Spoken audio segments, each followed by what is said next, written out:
La cárcel es la cárcel, así muchos dirán. No, pues que también te la puedes llevar por la chida o que también te la puedes llevar no drogándote. Sí, yo no digo que no, carnal, pero es como dirían allá adentro. Al final de cuentas estás en la cárcel, no estás en una pinche secundaria, no en una oficina. El que no soltara las piernas y siguiera parejo le da una vergüenza. Las marchas en la corte te hacían hasta cagar y miar sangre. La gente se tatúa cuando a la gente en calaveras, ¿no? Los míos son en representación a Hello Kitty. Yo digo que traigo 34 carpetas de homicidio, 33 de la empresa y la personal. Yo siento que no a nadie que no se lo merezca, a excepción de mi esposa. Siento que es la única persona inocente. Voces desde adentro.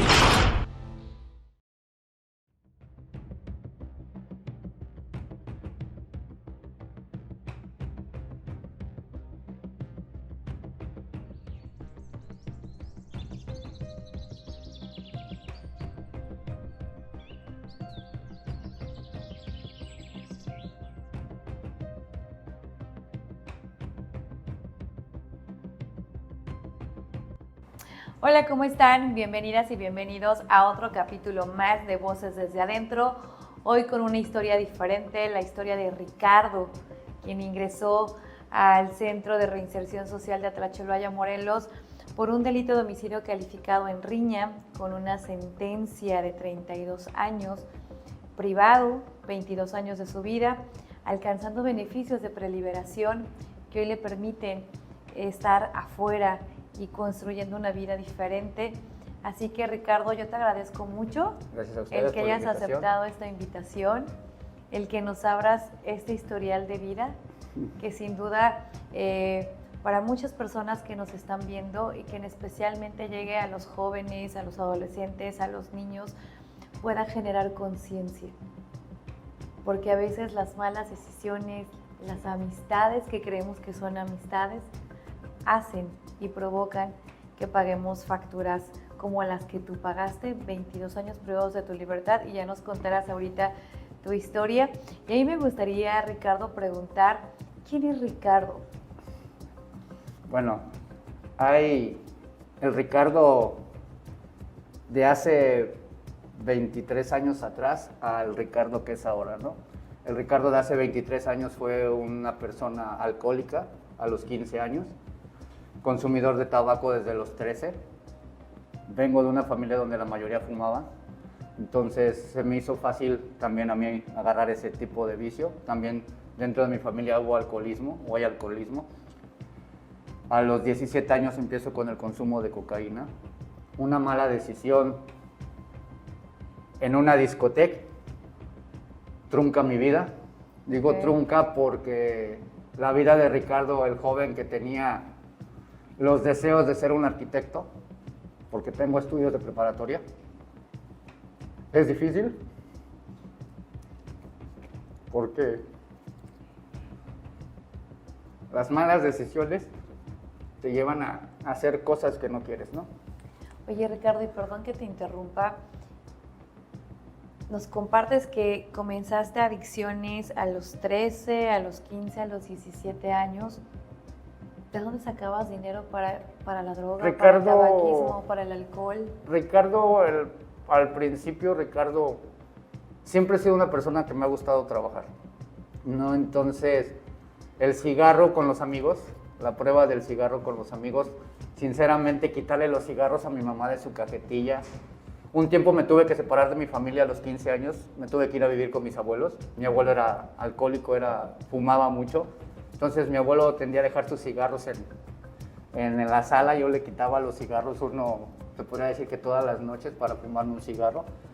Y con lo que me daban para la escuela yo no tenía que pagar pasajes, no tenía que pagar alimentación, porque cuando tengo un cambio de vida muy diferente. Con mi mamá era todo pocas cosas, o sea, tenía si acaso para los pasajes de la escuela.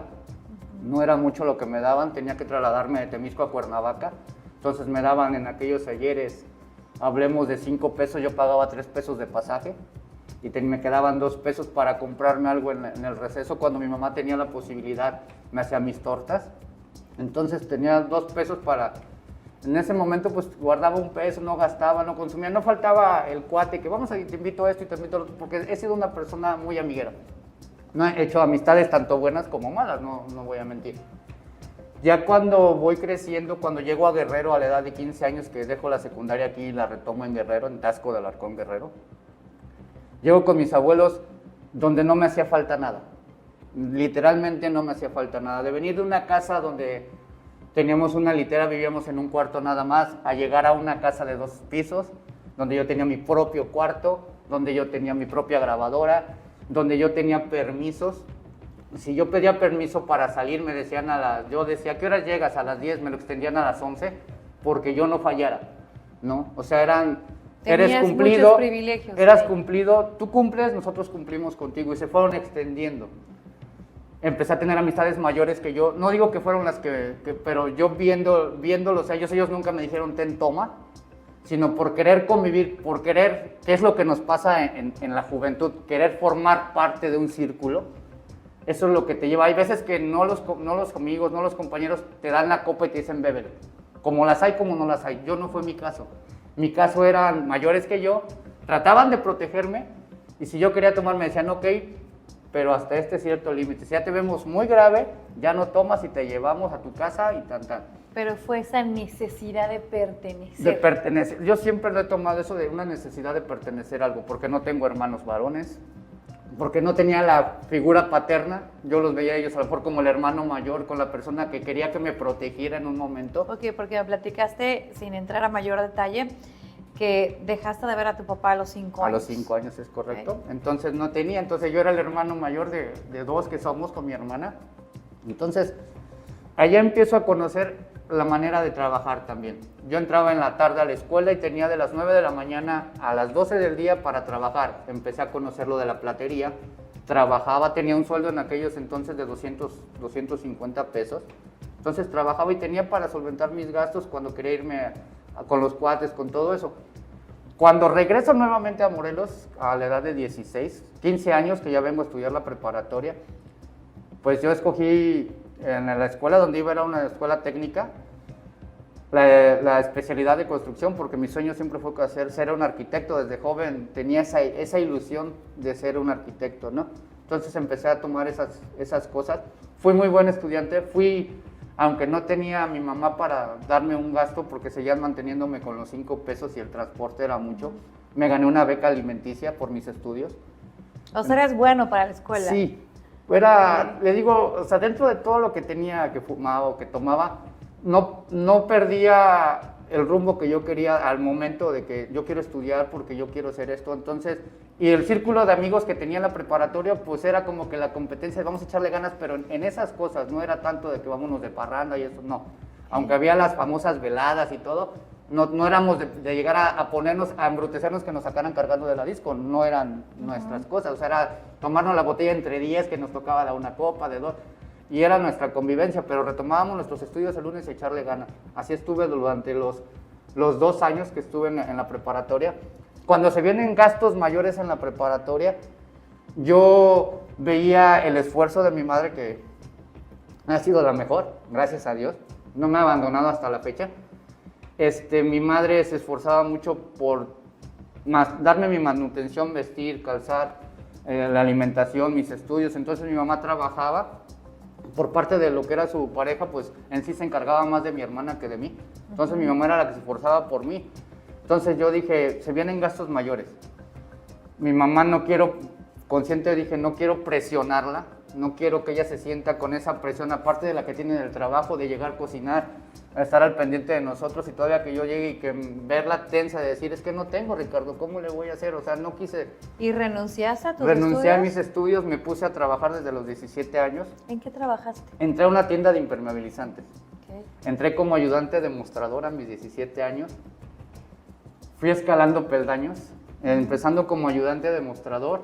Después me hice responsable de esa tienda donde yo trabajaba. Yo me encargaba de todo, de atender al cliente, de todo realmente.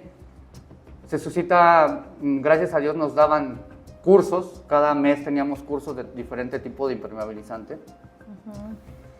Algo que me ayudó mucho es que la pareja de mi mamá, mi papá, ahora puedo decir que mi papá, me enseñó lo que era la mano de obra en esas cosas, a conocer los materiales. Entonces fue un poco más fácil para mí para desenvolverme en ese ámbito.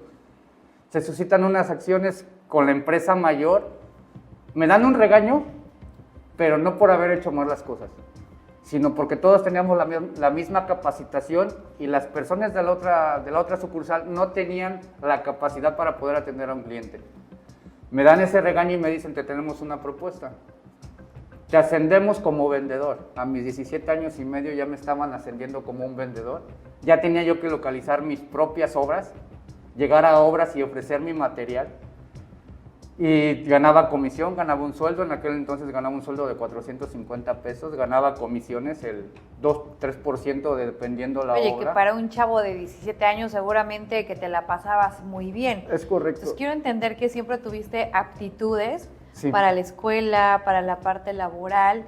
Y a ver, Ricardo, y llévanos a este punto en el que cambió tu destino, en el que le diste un cambio que te llevó a estar privado de tu libertad. Una mala 22 decisión. años. El no, estando en la esquina, ahora sí como lo hacemos todos los jóvenes, o lo hacen todos los jóvenes, como lo hacen todos los jóvenes, estar en la esquina con los cuates, llegó mi hermana y me dijo, vámonos. Haber dicho que no, por querer seguir estando en la cotorreo, me llevó a una discoteca. En esa discoteca se suscita una riña, donde pierde la vida una persona. No nos percatamos que esta persona había perdido la vida, por eso no huimos, por eso seguimos haciendo lo cotidiano, regresar a casa. Fuimos detenidos, nos detienen y cuando nos detienen nos dicen y nos leen avisándonos que una persona había perdido la vida. Oye, ¿qué sentiste cuando escuchaste eso? No me caían, porque nos tocó el policía bueno y el policía malo, desde que nos detuvieron. El policía malo nos dijeron, ya se fregaron, se van a ir a la grande, ya eres mayor, ya te vas a ir a la grande y todo. El otro nos decía, no, chavos, piénsenle para la otra, fíjense lo que hacen y todo eso. Entonces estaba como que... Todo confuso. Todo confuso. Cuando doy mi declaración, las cosas se me complican. Por azares económicos, mi familia no tenía como un abogado. Declaro sin abogado, que era, a la fecha sé que era algo que no tenía que haber hecho. Violaron uno de mis derechos. Todos los demás, pero yo siempre hablando con la verdad, ¿no? Diciendo los hechos, lo que había sucedido, sin dañar a las demás, mis coacusados, sin dañarlos, simplemente hablando lo que era. Tanto como decía, sí, esa persona lo hizo, pero no fue como que queriendo, fuimos agredidos, ¿no? Llego al Cerezo el día 3 de octubre. Cuando llego al Cerezo, pues dije yo, pues mi familia decía, te vamos a sacar, ok. El 4 de octubre tengo mi primera declaración preparatoria. Me llevan al municipio de Xochitl. Cuando empiezan a ver, mi familia seguía, pagaron abogado, ya traía abogado particular. Me dijeron, no, vamos a checar. Me prometían sacarme pronto. Pero viene las primeras cosas donde empiezo a tener miedo. Regreso de mi declaración preparatoria, no sé, a lo mejor esté haciendo mal lo que voy a decir, pero soy agredido por primera vez en el Cerezo. Dentro del Cerezo, custodios me agreden.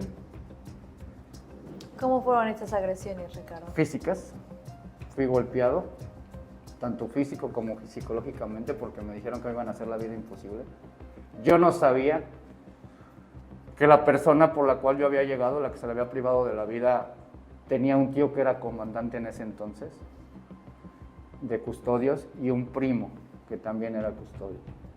Esta primera vez es el tío el que se propasa, nos da, pues no voy a decir que pero sí golpes físicos, patadas, golpes, pero así como tenía esta parte de agresiva, tuve por la voluntad de Dios, porque ahora creo mucho en Dios y sé que no me ha abandonado desde el primer día que yo llegué a la cárcel. Me llegó el custodio bueno, el que me protegió, el que me dijo, córrele, métete allá, el trata de no contestar, el que me dijo... Que te fue guiando sí, cómo me sobrevivir. fue guiando cómo sobrevivir. Oye, Ricardo, pero primero, me regreso un poquito. ¿Qué pensaste en el momento en el que te ingresaron en el Cerezo? Yo pensé al principio que iba a salir, porque yo sabía que no tenía una culpabilidad. Y le voy a decir por qué. Porque cuando nos den las declaraciones, esto no lo supe también, yo decía que salía. Y cuando te ingresé dije, yo soy libre, yo soy inocente, yo no tengo por qué estar aquí. Le digo, al otro día que nos leen las declaraciones, en la lectura del médico forense, nos dicen que la muerte es provocada por un golpe contuso en la cabeza, provocando derramamiento de líquido cráneoencefálico. El cráneo se abrió y el líquido que tenemos en el cráneo empezó a derramarse y eso fue lo que le privó, lo mató. ¿Por qué? A lo que nosotros sabíamos, esta persona quiso ser movida por sus propios compañeros, lo movieron, lo estuvieron trasladando de la discoteca a una clínica particular, no los atendieron y de la clínica lo volvieron a regresar. Ese movimiento, a lo que nos explicaron después, fue lo que provocó.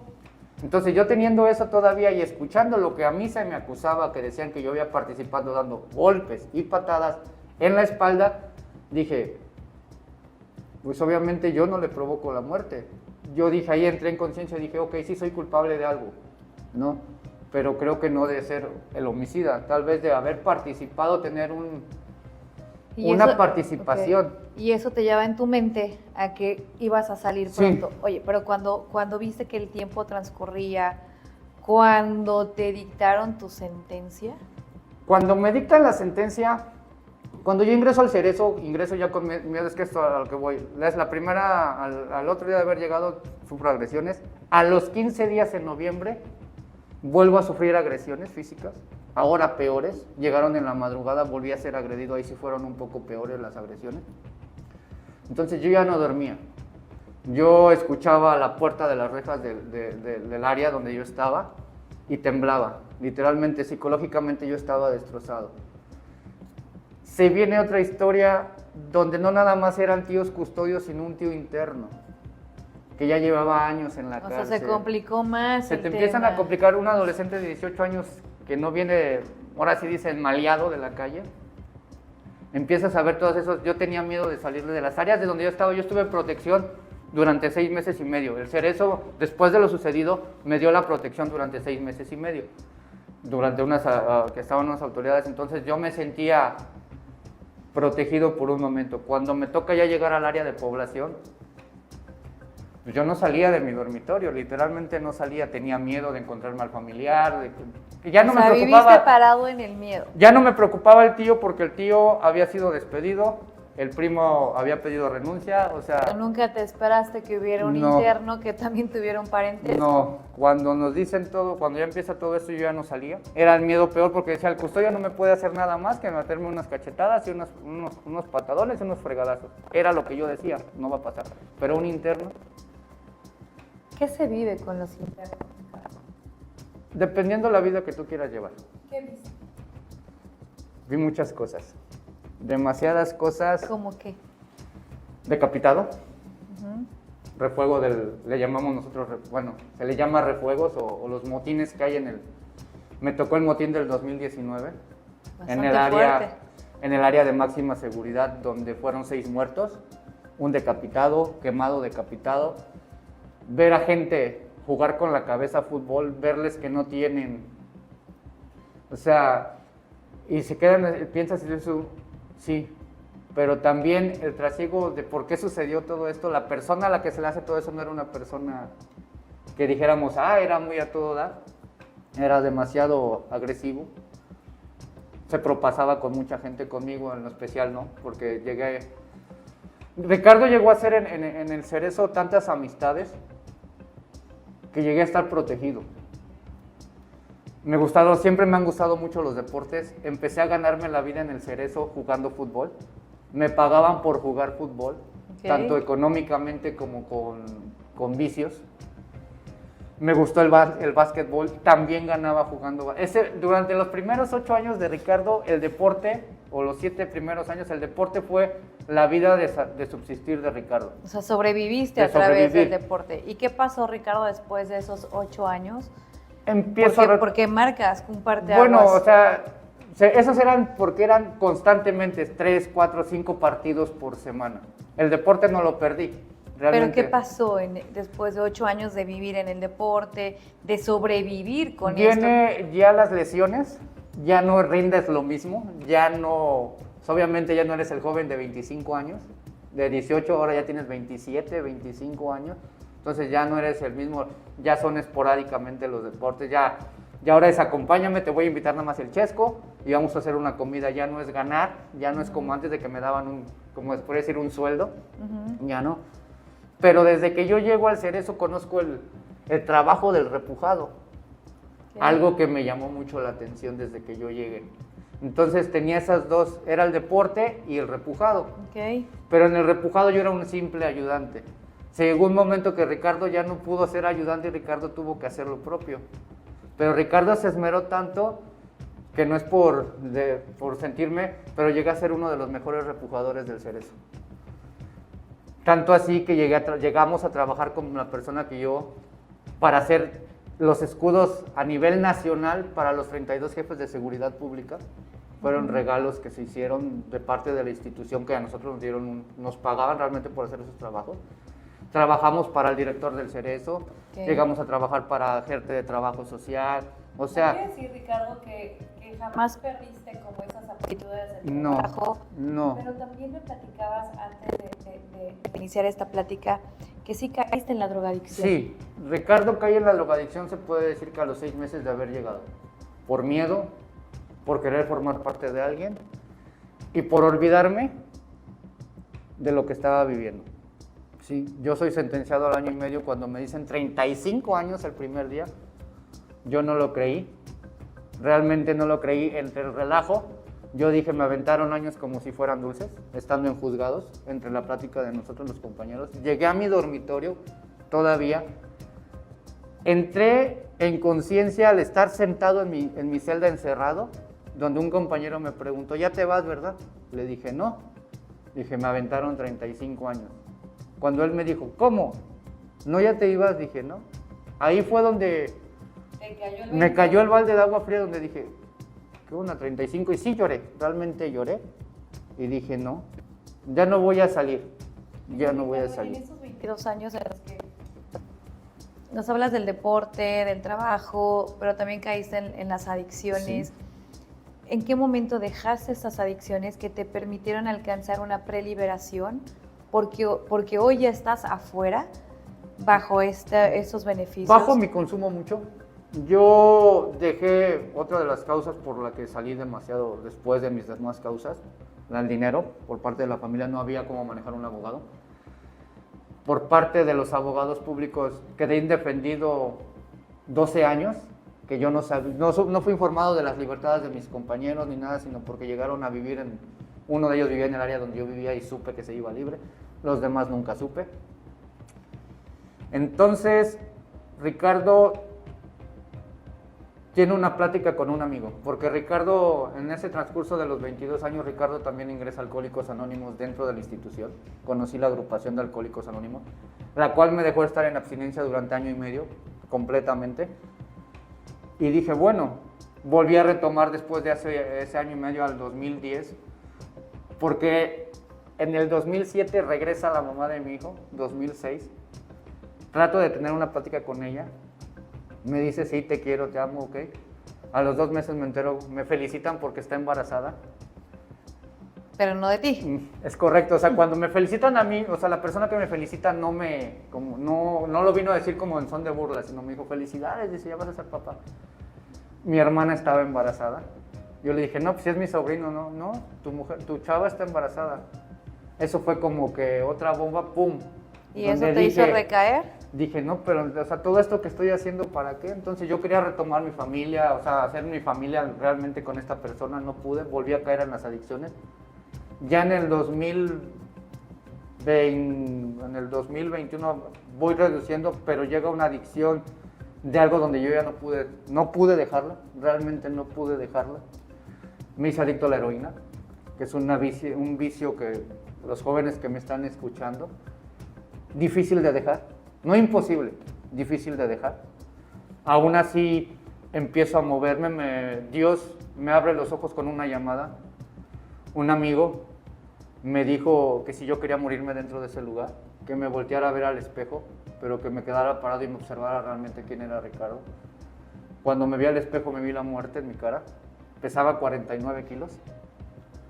Para un hombre de unos 70 de estatura, pesar 49 kilos, estoy casi 30 kilos bajo en peso. No me morí porque Dios fue muy grande conmigo. Otra cosa de que me ayudó mucho es siempre mantenerme activo, trabajo, deporte, en todo. Empiezo a moverme. Yo ya había metido una solicitud, pero como nunca me percaté de lo que tenía que hacer por mi drogadicción, cuando volví a agarrar ese papel, tenía yo la respuesta, lo que tenía que cumplir: asistir a Alcohólicos Anónimos o a un grupo religioso, que ya lo había hecho. Tenía que asistir a la escuela, a la cual no podía continuar porque mis papeles estaban extraviados, pero continué como oyente.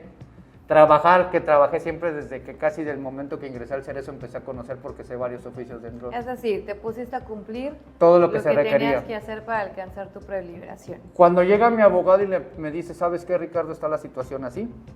Le dije, ok, perfecto. Empecé a cumplir. Cuando llega el abogado me dice, ok, yo voy a meter tu solicitud, Ricardo. En el año 2023, 18 de abril, yo cumplía 41 años, el 18 de abril. Esperaba una llamada para felicitarme de parte de mi familia. No llegó. Yo marqué. Cuando marco, me dice mi hermana, en vez de decirme felicidades, me dice, ¿ya te fue a ver el abogado? Le dije, no. Dice, pues alístate porque tienes audiencia el 20, 2 días después. Cuando yo llego ante el juez, pero ante todo esto hay otra cosa muy importante que me ayudó mucho en el Cerezo.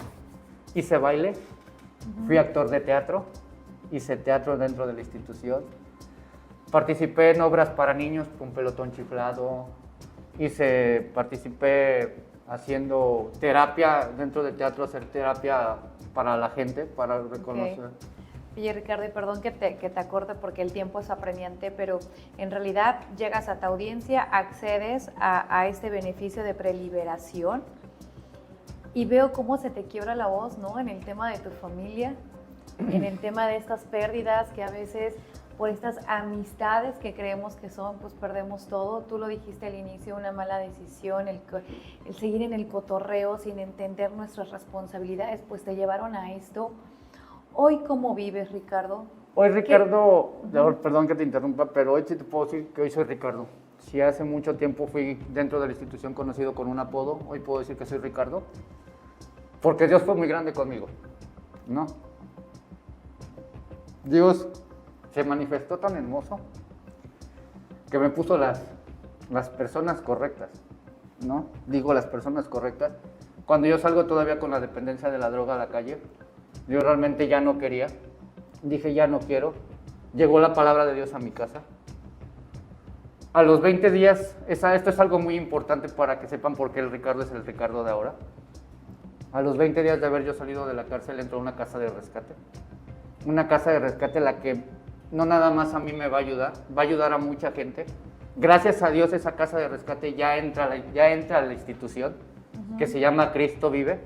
Es una casa de rescate donde se ayuda mucho al drogadicto, al alcohólico, y todo es palabra de Dios. Cuando yo llego a esto, aparte de que me pone la casa de rescate, me pone dentro de lo que es aquí la institución, una buena psicóloga. El departamento de psicología me ayudó mucho porque llevé mis 15 terapias psicológicas que me ayudaron demasiado para darme cuenta que sí se puede cambiar. El deseo está en uno, de querer cambiar, de ser una persona nueva. No está acabado, nada se termina. Oye, Ricardo, y ahorita que estás diciendo esto, a mí me gustaría ir cerrando. Y justo con estas palabras, ¿qué le dirías a los chavos que quizás tienen la edad en la que tú estabas en este cotorreo y que te llevó a estar privado de tu libertad 22 años? ¿Qué le dirías a los chavos que están pensando en seguir en el cotorreo o que les está gustando o que ya se están metiendo droga o que ya están en el alcoholismo? ¿Qué les dirías para no caer en una privación de su libertad? Para como empezar, lo hiciste tú. Las drogas no te llevan a nada bueno, ¿no? O sea, hay algo muy importante. Las drogas nunca vas a estar solo, como lo decía el comercial, ¿no? Porque aunque no lo creas, hay veces que estás platicando hasta contigo mismo. O sea, puedes puedes llegar a quedar loco si no tienes algo. Mejor ocupa tu tiempo en algo productivo, el deporte. Ahora hay muchos espacios para hacer deporte, hay muchos lugares donde te enseñan a tener un trabajo, porque hay lugares donde te enseñan, y que te acerques mucho a tu familia.